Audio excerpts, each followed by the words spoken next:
Olá, estamos de volta para mais um estudo com o tema A Mesa com Jesus.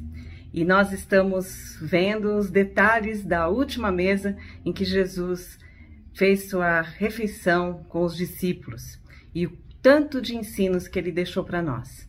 Vamos orar para que o Senhor possa falar ao meu coração e ao seu através de mais esse trecho da palavra de Deus.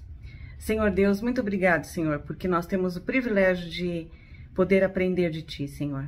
Muito obrigado, Senhor, porque o Senhor tem colocado entendimento no nosso coração pela Tua palavra, Senhor Deus.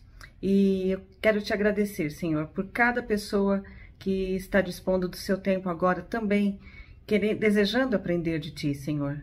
Que o Senhor possa abençoar a vida de cada um, Senhor, e trazer ao seu coração os ensinos que realmente Tu sabes que nós necessitamos, Pai. É isso que eu te peço e agradeço em nome de Jesus. Amém. Bem, na aula anterior, que está aqui no canal, e se você não acompanhou, você tem aí toda uma série de lições. Nós estamos na nossa 11ª lição sobre o tema A Mesa com Jesus. Nós vimos várias mesas em que Jesus esteve com diferentes pessoas e agora nós estamos vendo em detalhes essa última mesa de Jesus, né? Está se aproximando o momento de sua morte e ele se reúne ali com os seus discípulos. Nós vimos na aula anterior o momento em que ele revela o seu traidor. E depois, aqui em João capítulo 13, no verso 27, nós podemos ver que Satanás realmente toma conta da vida de Judas, né? A palavra de Deus diz que logo que comeu o pedaço de pão, Satanás entrou nele. E Jesus lhe disse: o que estás para fazer, faz-o depressa. Jesus havia dado um pedaço de pão a Judas e nesse momento realmente Satanás entra na vida de Judas completamente e Jesus então ordena: olha, o que você tem para fazer, vai fazer. E nós vimos que então Judas sai para trair Jesus, cumprindo um plano estabelecido por Deus, né? Nada fugindo ao controle do Senhor Jesus. E depois que Judas sai, enfim, daquela sala, Jesus está realmente ali com os seus discípulos. E nós vimos que ele vai preparar esses discípulos para a sua partida, para o depois. Até aquele momento eles estavam com Jesus ali presente, eles estavam acompanhando Jesus, ouvindo seus ensinos, mas agora eles vão ficar por conta própria. E Jesus então quer deixar para ele o seu legado, o seu testamento, por assim dizer, né? E não só a eles, mas a todos nós. Nós vamos chegar ainda na oração que Jesus faz no capítulo 17 de João, em que nós vemos que tudo aquilo que ele falou para os discípulos é realmente ele deixando aquelas palavras a todos nós, os seus filhos, os futuros seguidores. Jesus sabia que eu e você iríamos estar aqui no ano de 2024 e que nós necessitaríamos aprender essas coisas dele para realmente podermos servir e amá-lo da forma que ele deseja.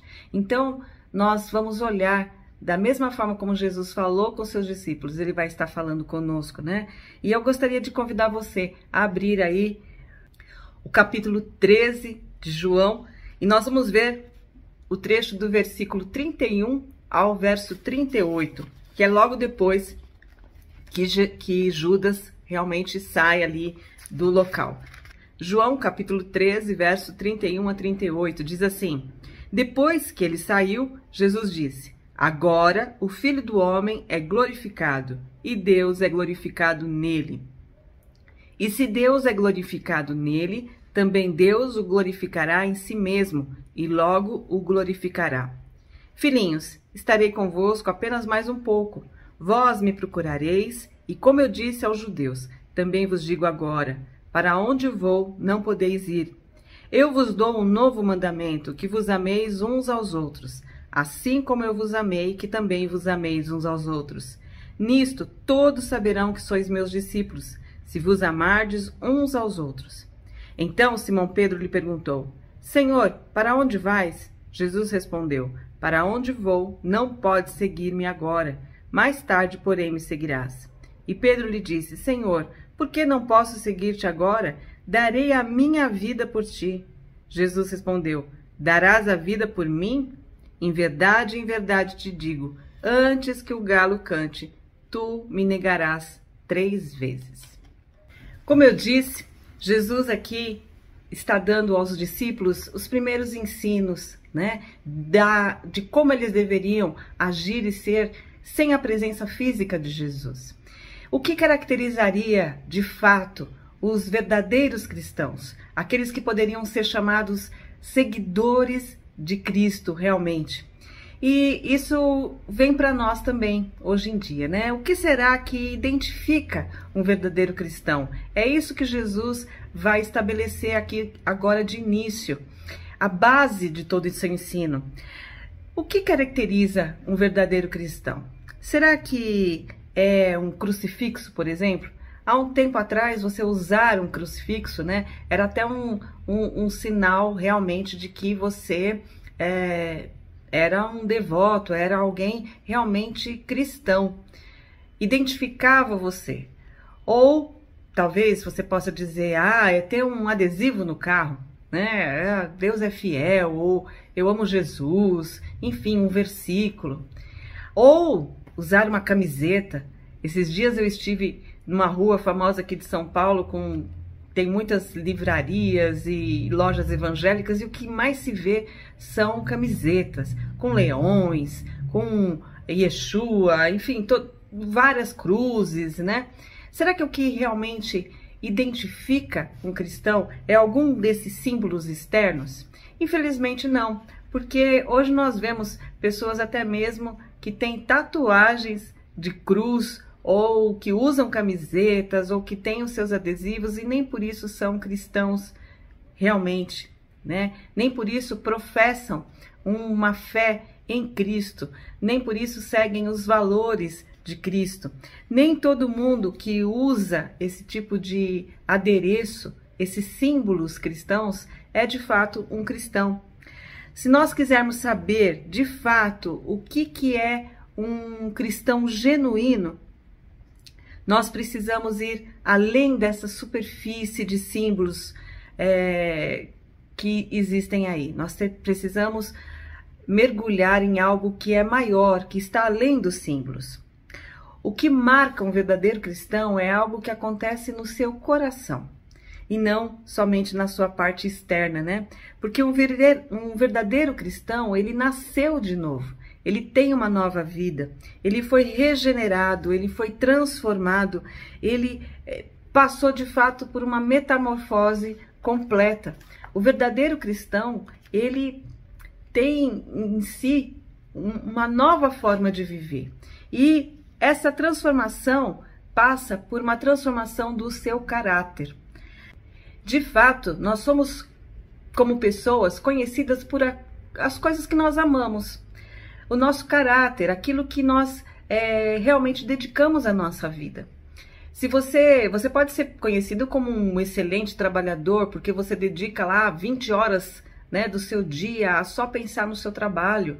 Então as pessoas falam, não, fulano ama o que ele faz.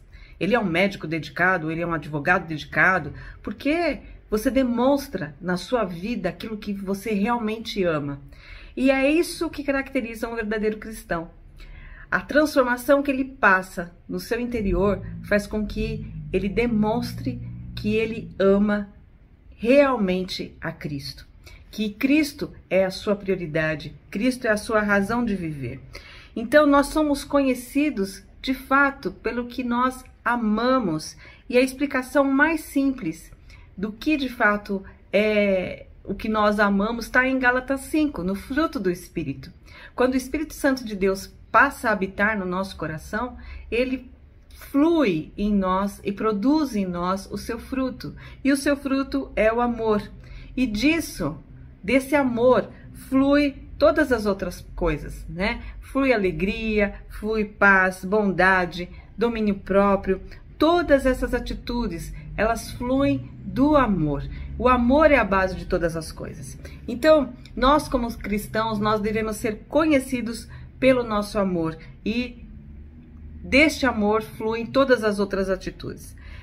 João começa o capítulo 13, dizendo assim: Antes da festa da Páscoa, sabendo Jesus que havia chegado sua hora de passar deste mundo para o Pai, e tendo amado os seus que estavam no mundo, amou-os até o fim.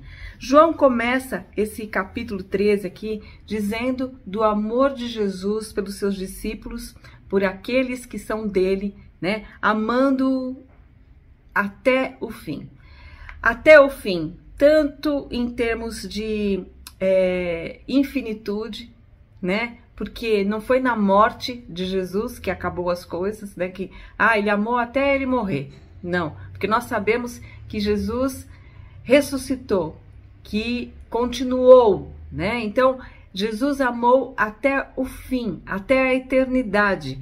Então, Jesus amou os seus discípulos, tanto em termos de infinitude quanto de qualidade. Um amor realmente sem limites. É esse o amor que Cristo amou aquelas pessoas que estavam ali e amou a mim e a você, aqueles que ele escolheu para serem seus discípulos. Jesus amou essas pessoas, a todos nós, com um amor que não é possível descrever. É um amor eterno. E é desse amor eterno que fluem todas as suas promessas. Jesus vai fazer promessas eternas aqui nessa mesa. E assim como ele é eterno, as suas promessas também o são. Se Jesus não fosse eterno, ele não poderia prometer nada eterno. Eu posso prometer coisas que eu vou fazer para as pessoas até que eu morra aqui, né? Mas Jesus, ele pode me prometer algo que vai além da morte, porque ele é eterno e ele me assegura todas essas coisas. Então, essas promessas são as glórias que fluem do seu amor para nós por meio desse seu amor eterno. O que caracteriza Jesus com seus discípulos naquela noite é o amor.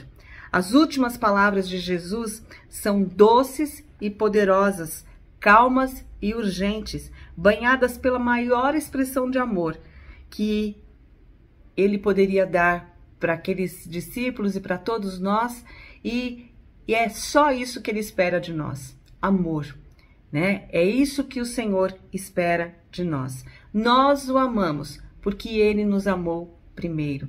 O nosso amor por Jesus é resultado do amor que ele colocou em nós. No verso 35, aqui de João, nós vemos: Nisto todos saberão que sois meus discípulos, se vos amardes uns aos outros. É dessa forma que os verdadeiros cristãos serão conhecidos, pelo amor. O amor é a nossa marca. John MacArthur, em quem eu estou baseando muitas dessas lições, né, nas suas mensagens, fala algo que é profundo e extremamente pertinente, que é: nós podemos ser conhecidos pela nossa doutrina, pela nossa teologia, mas o que acreditamos deve transformar as nossas vidas para que o teste final seja quem somos e como vivemos. É claro que a teologia é importante, o conhecimento de Deus, né? É claro que conhecermos as doutrinas, todo o evangelho, tudo que o Senhor Jesus nos ensinou é fundamental, mas tudo isso só vai realmente nos demonstrar que somos verdadeiros cristãos quando transformar a nossa vida, a forma como nós vivemos, a forma como nós somos. E isso é que é o amor. Toda a doutrina, toda a teologia, elas só fazem sentido se elas nos transformarem, se elas nos tornarem pessoas que verdadeiramente amam a Deus e amam ao seu próximo. Nós temos um texto na palavra de Deus que é o texto exemplar do amor, né? Que está lá em 1 Coríntios, capítulo 13. E a base desse trecho que fala do amor é o versículo 1, que diz assim: Mesmo que eu falasse a línguas dos homens e dos anjos, mas não tivesse amor, seria como metal que soa ou como o prato que retine. Não teria valor nenhum se eu falasse a língua dos anjos e não tivesse amor. Por quê? O conhecimento de Deus, ele nos transforma para nós amarmos. O fruto do Espírito é o amor. Uma vez, numa entrevista, perguntaram a John MacArthur por que os cristãos, né, são tão perseguidos, falam mal, fazem coisas ruins contra os cristãos. E ele respondeu, sabe por quê? Porque as pessoas não têm medo de nós. Nós não somos alguém que, se nos perseguem, nós vamos lá e destruímos aquela pessoa. Tudo o que as pessoas que nos perseguem podem ter de nós é amor. Esse é o verdadeiro cristão, né? É aquele que derrama amor até mesmo sobre aqueles que o perseguem, aquele que ama os seus inimigos. Então, o amor realmente é a marca do viver cristão, é a evidência da nossa vida transformada. Os não salvos também têm amor. Talvez você me diga, Laís, você está falando de um jeito que parece que quem não tem Jesus não ama. Claro que ama, né? Nós temos aí pessoas que se amam muito. Qual que é a diferença? Sim, os não salvos, eles têm um amor. Tem um amor romântico, tem um amor filial, mas há um tipo de amor que somente quem tem a vida transformada adquire. E é um amor que vem de Deus, é o amor ágape. É um amor transcendente da vontade, que é afetado na alma pelo poder de Deus. Então, fora do poder de Deus, não existe esse amor sacrificial, né? Esse amor realmente que supera qualquer situação. Esse é um tipo de amor que só Deus coloca no coração. O homem nem mesmo tem capacidade de amar a Deus, de entregar a vida ao serviço de Deus. Isso não é uma coisa que, às vezes, nós podemos até mesmo ficar encantados com a vida de algumas pessoas e falar assim, nossa, olha o que aquela pessoa está fazendo para Deus, olha para onde ela foi, mas aquilo não vem dela mesma. Isso é um amor colocado no coração por Deus, né? O homem pecador, ele não tem condição de amar a Deus. Não é isso que a sua natureza pede, mas Deus escolhe aqueles que serão seus filhos e deposita no coração deles esse amor que faz com que eles busquem ao verdadeiro Deus e se tornem verdadeiros cristãos. E aqui, em João capítulo 13, nesse trecho que nós lemos, né, a partir do verso 31, Jesus vai falar de um amor que aparece aqui em 3 direções. E hoje nós vamos ver a primeira direção, né? Na próxima aula nós vamos ver mais, mas hoje nós vamos nos ater a essa primeira direção que Jesus fala aqui. Olha só o que Jesus fala no verso 31. Agora o Filho do Homem é glorificado e Deus é glorificado nele. E se Deus é glorificado nele, também Deus o glorificará em si mesmo e logo o glorificará. Parece um jogo muito, né, assim, de palavras. Deus vai glorificar. O que quer dizer, na verdade, isso? A primeira coisa é que nós somos marcados pelo amor à glória do Senhor. Esse é o tipo de amor que o verdadeiro cristão tem. É um amor à glória do Senhor. O cristão genuíno, ele ama o Senhor. Ama porque foi amado. E é por isso que ele ama. O primeiro compromisso do cristão é ser consumido pela glória do Senhor. Vamos ver lá em 1 Coríntios, capítulo 10, verso 31. Portanto, seja comendo, seja bebendo, seja fazendo qualquer outra coisa, fazei tudo para a glória de Deus. O verdadeiro cristão, ele não tem um momento da sua vida que ele diz, agora nesse espaço aqui eu vou glorificar a Deus. De domingo eu vou glorificar a Deus. Na minha vida espiritual eu vou glorificar a Deus. A minha vida secular é a minha vida normal. Não existe vida secular e vida espiritual para o cristão.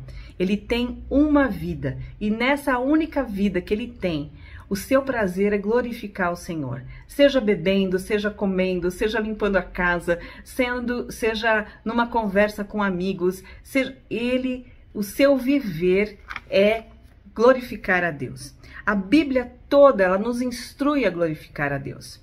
Deus é chamado de o Rei da Glória, né? Salmo capítulo 24, verso 8, diz, quem é o Rei da Glória? O Senhor forte e poderoso, o Senhor poderoso na batalha. Quem é o Rei da Glória? Quem é aquele que deve ter toda a glória? É o nosso Senhor poderoso, né? 1 Pedro, capítulo 4, verso 11. Se alguém fala, fale como quem comunica as palavras de alguém. Se alguém serve, sirva segundo a força que Deus concede, para que em tudo Deus seja glorificado por meio de Jesus Cristo, a quem pertencem a glória e o domínio para todos sempre. Amém. Em tudo, se você fala, se você serve, o que você faça, para que em tudo o nome do Senhor seja glorificado. Efésios capítulo 3, verso 20 e 21, também reforça isso. Aquele que é poderoso para fazer bem todas as coisas, além do que pedimos ou pensamos, pelo poder que age em nós. A ele seja a glória na igreja e em Cristo Jesus, por todas as gerações, para todos sempre. Amém. Essas e muitas outras referências, nós vamos ver que a ênfase da nossa vida deve ser glorificar o Senhor. Tudo para a glória do Pai. Então, como saber se alguém realmente é um cristão? O seu amor está todo direcionado ao Redentor, ao Salvador, ao Senhor e tudo o que vai trazer glória ao Senhor. Os discípulos aqui precisavam ouvir isso. Jesus precisava dizer isso para eles porque um pouco antes eles estavam querendo saber quem ia ser maior no reino. Eles estavam querendo glória, né? Nenhum deles se dispôs a lavar os pés uns dos outros. Eles não estavam dispostos a servir. E Jesus tem que dizer para eles, olha, tudo é para a glória de Deus, é para a minha glória, né? A minha glória, a glória do Filho, a glória do Pai. É tudo para o que vai acontecer daqui para frente, é tudo para a glória dele. Né? Não é nada para a honra de vocês. Vocês não estão no momento de ficar aqui discutindo quem vai ser maior, porque Deus é o maior e é a ele que deve ser toda a glória. Agora que Judas tinha saído, tudo estava em movimento. Traição, prisão, condenação e morte. Era o que iria acontecer. E todas as vezes que Jesus dizia que ele ia partir, que né, tinha chegado o tempo, qual era a atitude dos discípulos? Não vai, né? Não vai acontecer nada, enfim. Eles não enxergavam que agora era o momento da glória do Senhor. Jesus, por 33 anos, restringiu a sua glória. Né? Ele se humilhou, ele sofreu e agora ele sabia que ele estava à beira da glória. E nós podemos ver aqui que há 3 declarações aqui sobre a glória. No versículo 31 nós vimos aqui, agora o Filho do Homem é glorificado. Depois de 33 anos chegou a hora, agora o Filho do Homem, agora, né, que Judas está saindo para começar esse processo, agora o Filho do Homem é glorificado. Ele está dizendo, isso tudo que vai acontecer, que pode parecer que é o fim das coisas. Não, isso é para minha glória. Atos, capítulo 3, verso 13, diz assim, o Deus de Abraão, de Isaque e de Jacó, o Deus de nossos pais, glorificou o seu servo Jesus, a quem entregastes, e diante de Pilatos negastes, quando este havia resolvido soltá-lo. Sim, Jesus foi glorificado na sua morte. É interessante nós vemos quando Jesus diz assim, agora o Filho do Homem é glorificado. Que Jesus não disse essa frase quando ele foi batizado, por exemplo, e que Deus disse, esse é o meu Filho amado, né? Então ele podia dizer, olha só, agora o Filho do Homem é glorificado. Ou quando ele venceu a tentação, né? Olha, agora o Filho do Homem é glorificado. Ou na transfiguração. Não, mas é na sua humilhação. É na sua morte que Jesus é glorificado. Agora que ele está à beira do maior sofrimento, é que ele declara, agora o Filho do Homem é glorificado. Mas como que a morte de Jesus pode glorificá-lo? Né? A primeira coisa é porque ele foi escolhido como cordeiro sacrificial. E ele foi escolhido como esse cordeiro sacrificial que tira o pecado do mundo, para tirar o pecado do mundo. Por que ele foi escolhido como o cordeiro? Porque ele era perfeito. Então, assim como não deveria ser sacrificado cordeiros, animais com qualquer tipo de defeito, Jesus também foi morto sem defeito, né? perfeito. E é por isso que ele é glorificado na sua morte. Ele é totalmente justo, totalmente irrepreensível, totalmente santo e puro. E, enfim, o único perfeito para morrer por nós. Ele é glorificado porque ele proporcionará na cruz a salvação para pecadores que de outra forma seriam condenados. Nenhuma outra forma seria possível de tirar a condenação, né, dos pecadores, a não ser pela morte desse único perfeito, que é Jesus. Ele é glorificado porque ele vai destruir o poder do pecado, o poder da morte, o poder do diabo. Ele é glorificado porque ele satisfará a Deus, pagando o preço que Deus considerou necessário. Ele carregará em seu corpo todos os pecados dos eleitos de Deus. Ele se oferecerá como um sacrifício de cheiro suave a Deus, como o mais belo sacrifício oferecido. Ele satisfará a justiça divina ofendida e a lei que foi violada. Ele satisfará plenamente o que Deus exige e poderá dizer: está consumado. Nada mais é necessário. Está consumado, está pago, né? Por isso que Jesus é glorificado na sua morte, porque ali se estabelece o pagamento do pecado realmente da humanidade. Jesus se oferecendo como um sacrifício pelos eleitos de Deus. Isso, ali o Filho do Homem é glorificado. Isso merece glória. Não há nenhum outro ato, no céu ou na terra, tão digno de louvor, honra e glória como a morte de Jesus por nós. E aqui também é dito uma segunda declaração de Jesus. Assim como o Filho é glorificado, né? Deus é glorificado nele. A cruz glorifica o Filho e glorifica também o Pai. Deus é glorificado porque os seus atributos são expostos. Êxodo capítulo 33, verso 18 e 19, nós vemos que Moisés pede ao Senhor para ver a sua glória. Olha só, Moisés disse ainda: rogo-te que me mostre tua glória. E o Senhor lhe respondeu: farei passar toda a minha bondade diante de ti e te proclamarei o meu nome, o Senhor, e terei misericórdia de quem eu quiser ter misericórdia, e que me compadecerei de quem eu quiser me compadecer. Deus aqui fala para Moisés: você quer ver minha glória? Então eu vou fazer passar diante de você a minha bondade, a minha misericórdia, né? Os atributos de Deus é que são a sua glória. A glória de Deus são as realidades consumadas da sua natureza. Deus tem glória intrínseca. Nos seus atributos é que estão a glória de Deus. E, portanto, não há lugar onde a glória de Deus, onde os atributos de Deus sejam mais manifestos do que na morte de Jesus. Ali, na morte de Jesus, é manifesto o amor de Deus, a fidelidade de Deus, a eternidade de Deus, o poder de Deus, a santidade de Deus. Tudo é manifestado na cruz. A misericórdia dele. Por isso que a glória de Deus realmente é manifestada. Deus é glorificado na cruz. Ele está manifesto na cruz. Romanos capítulo 15, verso 7.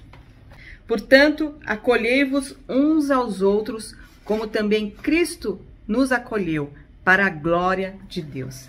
Cristo na cruz acolheu o pecador para a glória de Deus, para a manifestação da natureza de Deus, dos seus atributos. 2 Coríntios, capítulo 4, verso 6. Porque Deus, que disse: das trevas brilhará a luz, foi Ele mesmo quem brilhou em nosso coração, para a iluminação do conhecimento da glória de Deus na face de Cristo.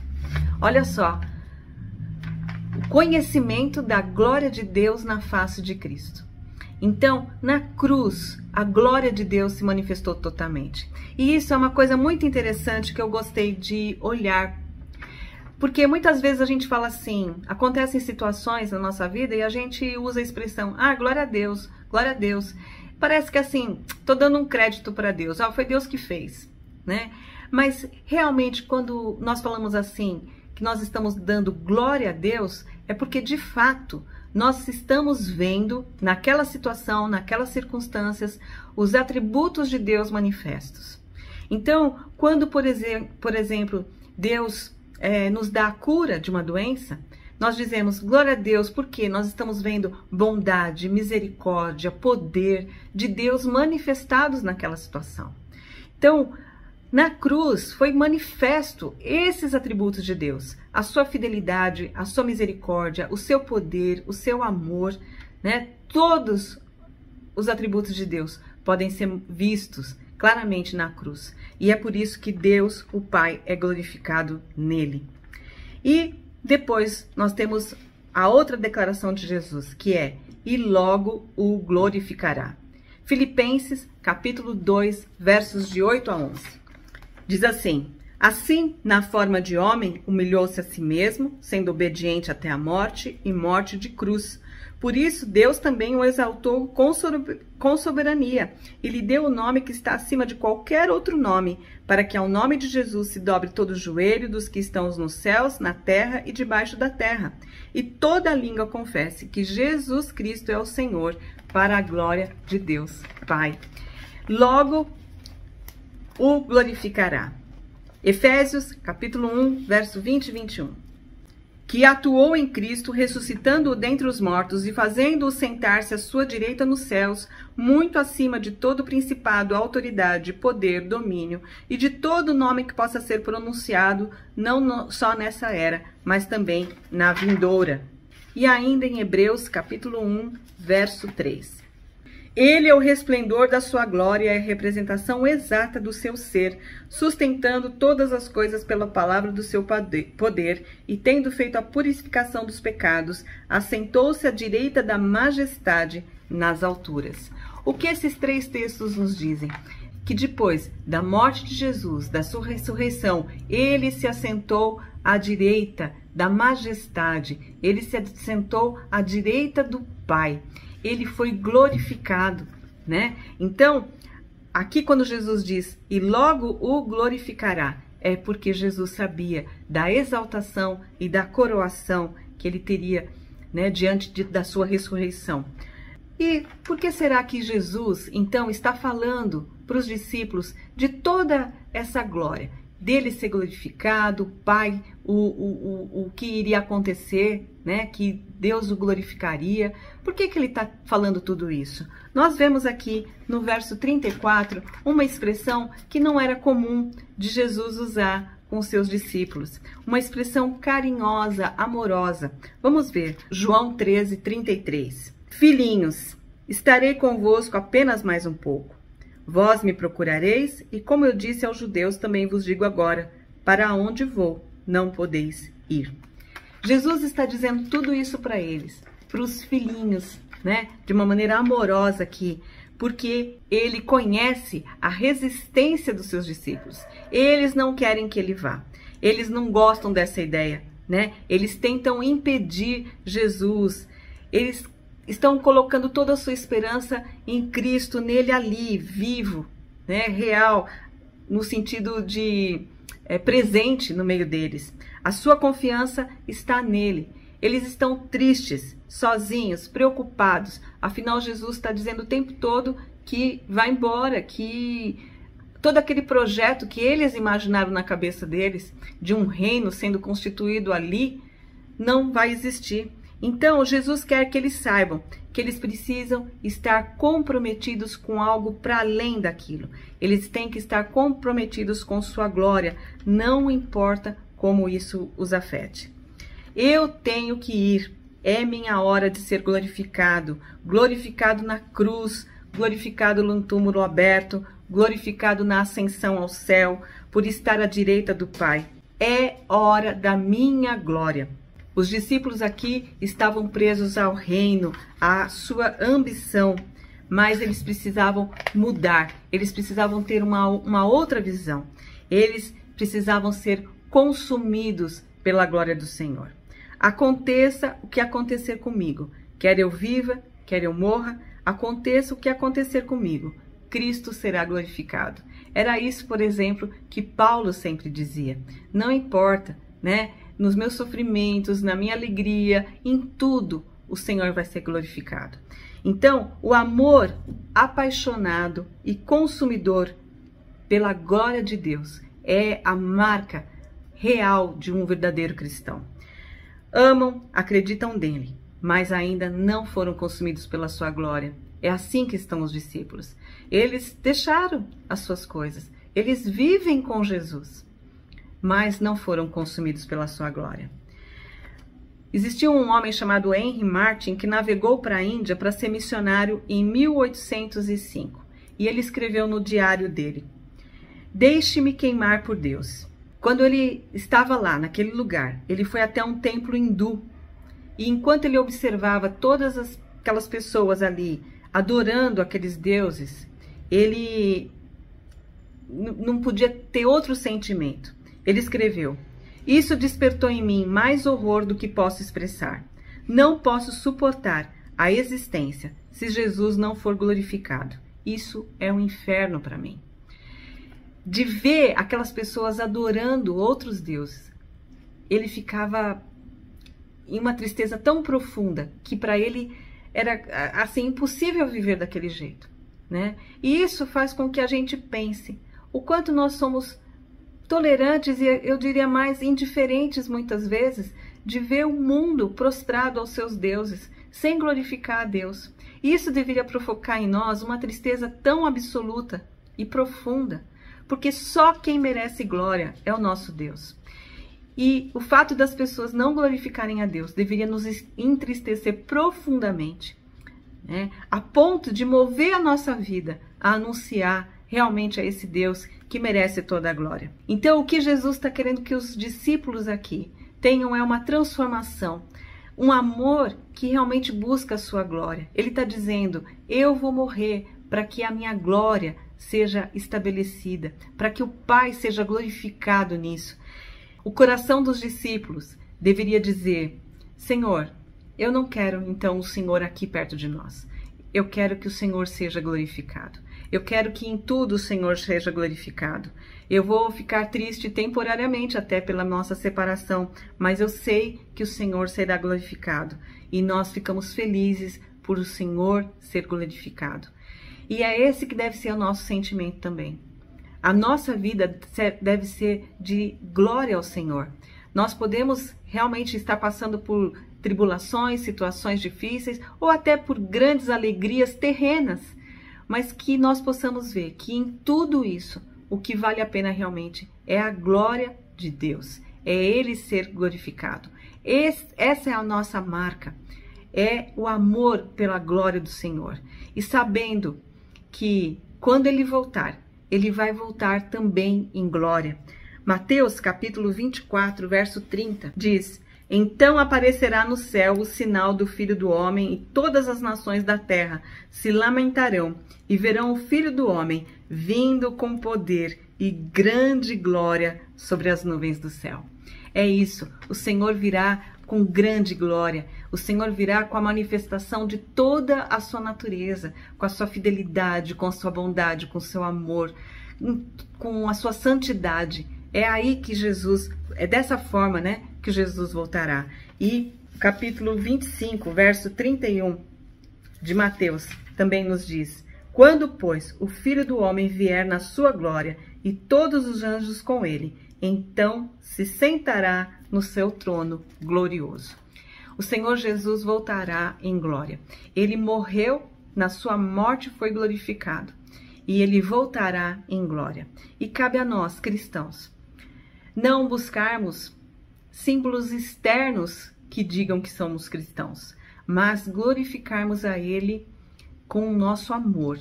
E a primeira direção de amor que nós vimos aqui nesse trecho é o amor à glória dele.